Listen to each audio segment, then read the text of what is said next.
Prayer has often been defined as communicating with God. Communication, on the other hand, is about passing information and receiving information. So at times, what we call prayer in our personal life, I would argue, is half circuit of that, where we just keep talking at God, talking to God, telling him what we want. But do we take time, or do you take time to listen to God? Because that is what makes communication a full circle. Remember, we said it's about passing and receiving information from God.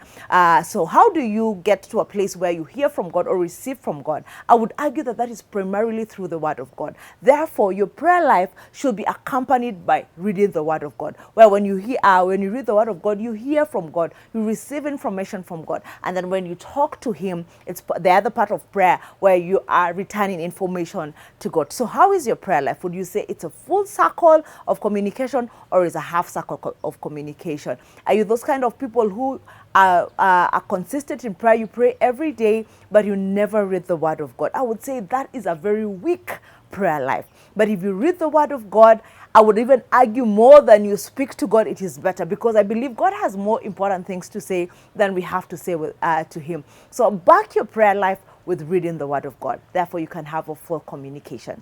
God bless you.